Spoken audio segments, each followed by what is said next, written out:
제목으로 말씀 함께 나눕니다. 오늘은 고난주간 중 세 번째 날 화요일입니다. 주일에는 예수님께서 나귀 새끼를 타시고 예루살렘에 입성하셨고, 어제 월요일에는 성전에서 매매하는 자들을 내쫓으셨으며 열매 없는 무화과 나무를 마르게 하셨습니다. 굳이 요일별로 제목을 붙이자면 주일은 개선의 날입니다. 예수님께서 왕의 신분으로 예루살렘에 입성하셨으니 종료주일은 개선의 날이라 할 수 있지요. 어제 월요일은 권위의 날이라 부릅니다. 성전 청결 사건과 열매 없는 무화과 나무를 마르게 하신 사건은 예수님의 권위가 잘 드러난 사건이기에 월요일을 권위의 날이라 부릅니다. 예수님께서 성전을 향해 내 집은 기도하는 집이라고 말씀하셨습니다. 성전을 내 집이라고 말씀하신 것은 예수님이 곧 성전의 주인 하나님이심을 가르쳐 줍니다. 열매 없는 무화과 나무를 마르게 하신 것도 예수님이 천지 만물을 주관하시는 하나님이심을 드러냅니다. 그러니까 성전을 깨끗게 하시고 무화과 나무를 마르게 하신 이 월요일은 예수님의 권위가 잘 드러난 날, 곧 권위의 날입니다. 월요일이 권위의 날이라면 오늘 화요일은 논쟁의 날입니다. 화요일을 논쟁의 날이라 부르는 이유는 오늘 화요일은 예수님께서 유대 종교 지도자들과 여러 주제를 가지고 논쟁을 벌였기 때문입니다. 마태복음 21장 23절에 보면 예수께서 성전에 들어가 가르치실세 대제사장들과 백성의 장로들이 나와 이르되 내가 무슨 권위로 이런 일을 하느냐라는 말씀이 있습니다. 예수님께서 성전에 들어가셔서 말씀을 가르치시자 종교 지도자들은 예수님이 무슨 권한으로 말씀을 가르치는지 물었습니다. 예수님께 시비를 건 것입니다. 이때부터 예수님께서 유대 종교 지도자들과 논쟁을 벌이기 시작했는데 그 논쟁이 마태복음 25장까지 이어집니다. 오늘 봉독한 혼인잔치 비유도 예수님께서 유대 종교 지도자들과의 논쟁 중에 하신 비유의 말씀입니다. 예수님은 천국을 혼인잔치에 비유하셨습니다. 줄거리를 살펴보면 대략 이렇습니다. 임금이 자기 아들을 위해 혼인잔치를 준비했습니다. 잔치 준비가 끝나자 임금은 종들을 시켜 미리 잔치에 초청한 사람들을 불러오게 했습니다. 그러나 어떤 사람은 오기를 싫어했고 어떤 사람은 자기 밭과 사업장으로 갔으며 어떤 사람은 종들을 잡아 모욕하고 죽였습니다. 먼저 초청을 받은 이 사람들은 유대인들 그리고 유대 종교 지도자들을 가리킵니다. 유대인들은 다른 사람보다 먼저 천국에 초대받았습니다. 유대인들은 구약시대 때는 선지자들을 통해 그리스도에 대한 예언을 들었고 신약시대에는 예수님으로부터 직접 복음을 들었습니다. 유대인들은 다른 사람들보다 먼저 복음을 듣고 구원받을 기회를 얻었지만 스스로 그 구원의 기회를 거부했습니다. 유대인들이 혼인잔치에 초대받았지만 참석하기를 거절한 사람들을 지칭하는 것이지요. 초대받은 사람들이 참석을 거절하자 새로운 사람들이 천국 잔치에 초대되었습니다. 이 초대된 대상은 유대인 혈통을 넘어 모든 인류를 포함합니다. 우리는 초대를 거절한 사람들의 모습을 보면서 신앙생활에서 조심해야 할 것이 무엇인지 깨닫게 됩니다. 우리는 본문을 통해 두 가지만 교훈을 얻고자 합니다. 첫 번째 교훈은 순종하기 싫은 마음을 그럴듯한 핑계로 포장하지 말라는 것입니다. 3절에 보면 종들이 혼인잔치에 초대받은 사람들을 찾아가 잔치에 올 것을 청했습니다. 그러나 초대받은 사람들은 다양한 이유로 초대에 응하지 않았습니다. 그 중에 눈에 띄는 구절은 3절 마지막 부분입니다. 오기를 싫어하거늘. 종이 잔치에 초대받은 사람을 데리고 오려고 찾아갔더니 초대받은 사람들은 오지 않았습니다. 오지 않은 이유가 간단했습니다. 오기 싫었기 때문입니다. 사람들이 초대에 응하지 않은 이유가 정확하게 표현되지 않았습니까? 사람들이 잔치에 가지 않은 이유, 그것은 가기 싫어서 안 간 것입니다. 그러나 오늘 본문과 같은 내용을 다루고 있는 누가복음을 보면 초대에 응하지 않은 사람들에게는 모두 그럴듯한, 그럴만한 이유들이 있었습니다. 누가복음에 보니 한 사람은 밭을 사서 잔치에 참여할 수 없었고 또 한 사람은 소 5겨리를 사서 그 소를 시험하러 가야 한다며 초대를 거절했습니다. 그리고 또 한 사람은 장가 들었으니 가지 못한다고 이야기했습니다. 개인 사정을 모두 들어보면 다 그럴듯하고 이해가 될 만한 상황들이었습니다. 마태복음과 누가복음의 기록이 살짝 다르긴 합니다. 그러나 마태복음의 기록과 누가복음의 기록을 같이 놓고 보면 본문의 의미가 더 선명하게 보입니다. 마태복음에서는 초대에 응하지 않은 이유가 오기 싫어서였습니다. 그런데 누가복음에서는 정당한 이유가 있어서 초대에 응하지 못한 것으로 설명했습니다. 마태와 누가가 서로 다른 이야기를 하는 것 같지만 사실 같은 말을 한 것입니다. 가기 싫어서 안 갔다는 마태복음의 기록은 사람들의 진짜 속마음을 설명한 것입니다. 사람들이 초대에 응하지 않은 진짜 이유는 가기 싫어서였습니다. 그런데 누가복음에서는 사람들이 소를 사서, 밭을 사서, 장가를 가서 초대에 응할 수 없다고 말했습니다. 이것은 핑계이지요. 속마음은 가기 싫으면서 가기 싫은 마음을 감추기 위해 사람들은 그럴듯한 핑계를 댄 것입니다. 그러니까 누가복음에서 말하고자 하는 것은 사람들은 무엇을 하기 싫으면 그럴듯한 핑계로 자기의 속마음을 포장한다는 것입니다. 사람의 마음이 그런 것 같습니다. 사람들은 속으로는 가기 싫으면서 또는 하기 싫으면서 겉으로는 그럴듯한 핑계로 자기를 좋게 포장합니다. 그러나 우리가 아무리 그럴듯한 핑계로 포장해도 하나님께서는 우리의 속마음을 아십니다. 아무리 밭과 소와 장가를 핑계 삼아도 하나님께서는 오늘 본문의 말씀처럼 오기 싫어서 안 온 것이고 하기 싫어서 하지 않은 것임을 모두 아십니다. 그러니 우리는 신앙생활 할 때에 순종하기 싫은 마음을 그럴듯한 핑계로 포장하지 말아야 합니다. 아무리 그럴듯한 사정도 하나님께서 보실 때에는 모두 핑계일 수 있습니다. 모세가 호렙산에서 하나님을 만났습니다. 하나님께서 모세에게 이스라엘 백성을 출애굽시킬 것을 명령하셨습니다. 그러나 모세는 여러 핑계를 대며 하나님의 명령에 순종하지 않았습니다. 모세가 댄 핑계들은 모두 그럴듯해 보였습니다.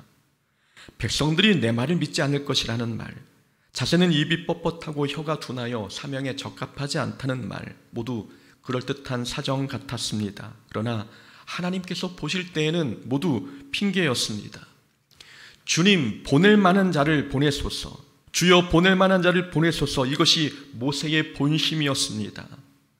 모세의 본심은 자기는 순종하기 싫다는 것입니다. 나는 하나님의 부르심에 순종하기 싫으니 더 합당한 사람을 보내라는 것이 모세의 본심, 속마음이었습니다. 모세는 처음부터 순종하기 싫었으면서 그 본심을 그럴듯한 핑계로 감추었습니다. 사람의 행위가 자기 보기에는 모두 정직하여도 여호와는 마음을 감찰하시느니라. 하나님은 우리 마음을 들여다보십니다.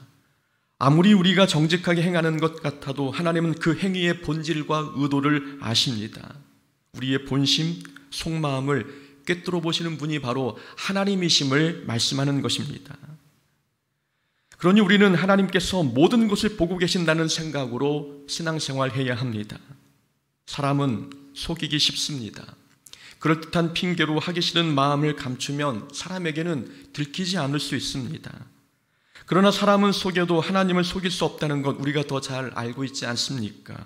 하나님은 우리가 어쩔 수 없는 사정 때문에 순종하지 못하는 것인지 아니면 순종하기 싫어서 하지 않은 것인지 하나님은 우리의 마음의 상태, 의도를 아십니다. 먼저 초대받은 사람들은 준비할 시간이 충분히 있었습니다. 갑작스러운 초대가 아니라 이미 오래전부터 초대를 받아왔기에 스케줄을 조정하고 시간 관리를 잘했다면 충분히 초대에 응할 수 있었습니다. 그러나 마음이 가기 싫고 하기 싫었으니 준비할 시간이 충분히 주어졌어도 순종하지 않았습니다.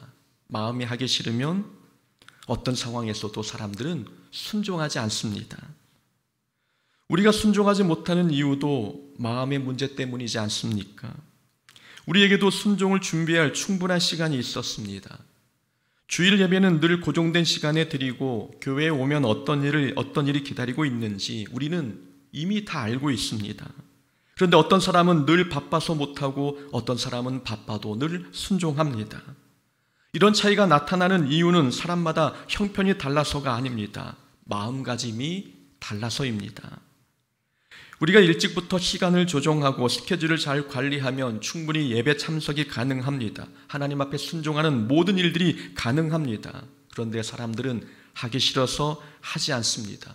오기 싫어서 오지 않고 순종하기 싫어서 순종하지 않으면서 사람들은 마치 정당한 이유 때문에, 나는 하고 싶은데 정당한 이유 때문에 하지 못하는 것처럼 이야기합니다. 그럴듯한 핑계로 속마음을 감추는 것이지요. 하나님은 우리의 속마음을 다 아십니다. 순종하기 싫은 마음을 그럴듯한 핑계로 포장하지 말고 속마음을 보시는 하나님 앞에서 우리는 정직하게 신앙생활 해야 합니다. 초대받은 사람들이 혼인잔치에 참여를 거부하자 임금은 이 종들을 내거리로 보냈습니다. 임금은 내거리 길에서 누구를 만나든 혼인잔치에 초청하라고 명령했지요. 10절 말씀입니다. 종들이 길에 나가 악한 자나 선한 자나 만나는 대로 모두 데려오니. 종들이 초청한 사람들을 한번 보십시오. 종들은 잔치에 선한 사람만 데려오지 않았습니다. 악한 사람도 잔치에 데리고 왔습니다. 이 부분이 은혜가 되는 부분입니다. 임금은 선한 사람들만 잔치에 초대하라고 하지 않으셨습니다. 내거리 길에서 누구를 만나든 잔치에 데려오라고 했습니다. 그 사람이 악하든 선하든 그건 중요한 게 아니었습니다. 어차피 천국은 사람의 선행으로 갈 수 있는 곳이 아니기 때문입니다. 우리는 여기서 두 번째 교훈을 얻게 됩니다. 구원은 사람의 행위로 얻는 게 아니라 예수 이름으로 얻습니다. 이것이 오늘 본문이 가르쳐주는 핵심 주제입니다. 예수님께서 십자가에 달리시기 3일 전에 이 혼인잔치 비유를 말씀하신 데에는 다 이유가 있었습니다. 예수님께서는 오늘 비유를 통해 구원은 사람의 행위로 얻는 게 아니라 예수 이름으로 얻는다는 이 중요한 교훈을 가르쳐주고 계십니다. 악한 자와 선한 자가 모두 잔치에 초대받아 왔습니다. 11절에 보니 임금이 잔치에 참여한 손님들을 보기 위해 들어오셨습니다. 손님을 둘러보시더니 손님 중에 예복을 입지 않은 사람을 보았고, 그래서 임금은 예복을 입지 않은 사람을 잔치집에서 쫓아내셨습니다. 중요한 것은 임금은 악한 사람을 쫓아내지 않았다는 것입니다. 예복을 입지 않은 사람을 쫓아냈습니다. 사람의 성격이나 됨됨이를 보고 쫓아낸 게 아니라는 말씀입니다. 그 사람이 지금까지 어떤 일을 했고 어떤 업적을 쌓았으며 어떤 죄를 지었는지 그런 데이터가 중요한 게 아니었습니다. 임금에게는 상대방이 악하냐 선하냐 보다 예복을 입었느냐 입지 않았느냐가 훨씬 더 중요했습니다. 천국은 예복 곧 그리스도로 옷 입은 자들만이 들어올 수 있는 곳입니다. 하나님께서 선한 사람만 잔치에 참여할 수 있다고 하셨다면 우리 중에 누가 천국 잔치에 들어갈 수 있겠습니까? 예수 믿는 사람 중에는 착한 사람도 있지만 악한 사람도 있습니다. 그러나 하나님께서 악한 사람을 쫓아내지 않으시는 이유는 천국은 사람의 공로로 들어갈 수 있는 곳이 아니기 때문입니다. 구원은 사람의 공로로 얻는 게 아닙니다. 아무리 선한 사람이어도 자기의 선한 행위로 구원받지 못하고 아무리 악한 사람이라고 해도 그 사람이 구원에서 완전히 배제되는 것은 아닙니다. 예수님께서 누구든지 예수를 믿으면 멸망하지 않고 영생을 얻는다고 말씀하셨듯이 우리가 선하든 악하든 우리가 예수 믿으면 우리도 구원 얻을 수 있습니다. 자기 옷을 입고 참여한 사람, 이것은 자기 선행을 입고 온 것입니다. 자기 옷을 입은 사람은 아마 임금이 준비한 잔치였기에 집에서 가장 좋은 옷을 골라 입고 왔을 것입니다. 자기의 신분을 나타내는 옷 또는 자기의 업적을 드러낼 수 있는 멋진 옷, 그런 옷을 입고 참여했지만 임금은 예복을 입지 않았다는 이유로 그 사람을 쫓아냈습니다. 천국은 그렇게 자기 선행의 옷을 입고 들어갈 수 있는 곳이 아님을 우리에게 가르쳐 줍니다. 평생 선행이라고는 한 번도 해본 적 없던 십자가상의 강도도 예수 이름으로 구원받았습니다. 그러나 오래전부터 천국 잔치에 초대받은 유대 종교 지도자들은 구원에서 탈락했습니다. 강도는 그리스도로 옷 입었기에 그리스도의 보혈로 의롭게 되었지만 종교 지도자들은 자기 의를 붙들며 살다가 죄인임이 드러나 바깥 어두운 곳으로 쫓겨났습니다. 천국은 예수를 믿어야 들어갑니다. 100번, 1000번 착한 일을 해도 예수를 믿지 않으면 구원받지 못합니다. 구원은 예수님의 십자가를 통해서만 얻을 수 있기 때문입니다. 하나님께서 우리 모두를 천국 잔치에 초대하셨습니다. 이미 우리는 초대장을 받았고 날마다 하나님께서 우리를 부르고 계십니다. 하나님께서 우리를 부르실 때 우리는 이 초대에 속히 응해야 합니다. 우리가 아무리 큰 죄를 지었어도 예수님의 십자가가 씻지 못할 죄는 없습니다. 그러니 나 같은 죄인이 예수 믿고 구원받을 수 있을까? 나 같은 사람도 천국 갈 수 있을까? 라는 생각에 걱정하지 마시고 예수 믿으면, 그리스도로 옷 입으면 우리가 어떤 존재이든 구원받는다는 믿음을 가지고 주님의 초청에 응하는 자들이 되어야 합니다. 어제까지 어떻게 사셨든지 오늘부터 예수 믿으면 새로운 피조물로 거듭날 수 있습니다. 우리 모두 예수 믿고 구원받아 천국 백성이 될 수 있는 하나님 자녀 되기를 주의 이름으로 축원합니다. 아멘. 우리 함께 하나님 찬양하고 기도합니다. 우리 함께 기도해 우리 함께 찬양하겠습니다.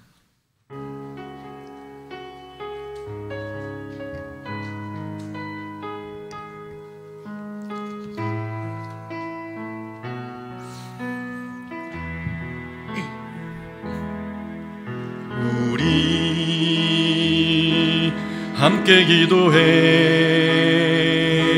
주 앞에 나와 무릎 꿇고 긍휼 베푸시는 주